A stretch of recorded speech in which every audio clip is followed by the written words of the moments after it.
White House officials say President Trump could sign an executive order to temporarily suspend immigration on Wednesday. Joining me now is David Leopold. He is the former president and general counsel for the American Immigration Lawyers Association. So, David, this executive order is still being written. It is calling for basically a 60-day freeze. I want to get your first reaction to it. Elaine, look, coronavirus, COVID-19 is already here. Closing the borders or limiting immigration or blaming immigrants is not going to solve Donald Trump's epic failure to protect the American people. And look the other way, in January, when he could have been doing something productive, he called coronavirus a hoax. And now we've got nearly 45,000 Americans are dead because of Donald Trump's failure. So to start closing borders again and to start talking about limiting immigration benefits and blaming immigrants is a way to divert attention away from his failure. What we need is resources focused on testing every American who needs to be tested so that we can stop the spread of this virus. That's what we need. Well, he's actually trying to make the argument that this move will save American jobs, especially though with hardly anyone traveling or moving to this country right now. Does that make sense?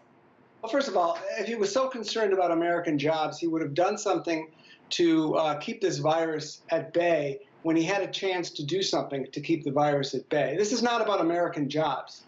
The immigrants that are on the front lines here, they are feeding our families in the United States by working in the farms and in agriculture. They are driving trucks and bringing food to the grocery stores. They are in the front lines in the hospitals, physicians, researchers, tending to patients, looking for a cure to this virus, to a vaccine. So let's not talk about jobs. Jobs will come back. All Americans, immigrants, non-immigrants, everybody in this country, everybody all over the world is in an economic crisis right now. David, we're still waiting on the details. Of course, this has not been signed yet, but if it does, how would it be enforced logistically with COVID and many people are at home? How realistic can other agencies, people, federal workers, how can they enforce an executive order? Well, look, he doesn't have the authority to stop immigration inside the United States. Let's be really clear. He's not King Trump. He's President Trump.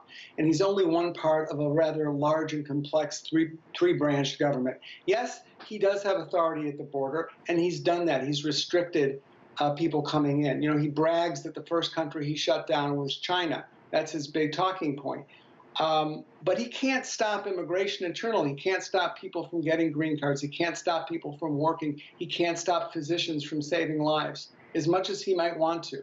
So we have a little bit of time left. I just want to ask you, what's happening likely right now behind the scenes? Many people whose cases are pending. I'm sure a lot of calls to their lawyers are happening right now. What's happening behind the scenes right now? Yeah, well, you pretty much summed it up.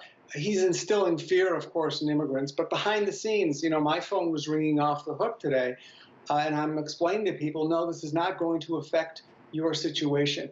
You are a hard worker. You're a physician. You're a professional. You're helping on the front lines of this crisis. I'll tell you what's going on behind the scenes at the White House. They are terrified because the president's poll numbers are cratering because of his epic failure on coronavirus. And what they're trying to do is flatten the poll numbers that are the disapproval rating that he's getting. That's what they're trying to flatten. This has nothing to do with coronavirus. This has nothing to do with health and safety. This has everything to do with Donald Trump's attempt to get himself reelected. David Leopold, thank you so much for joining us from Cleveland, Ohio. We appreciate it. My pleasure.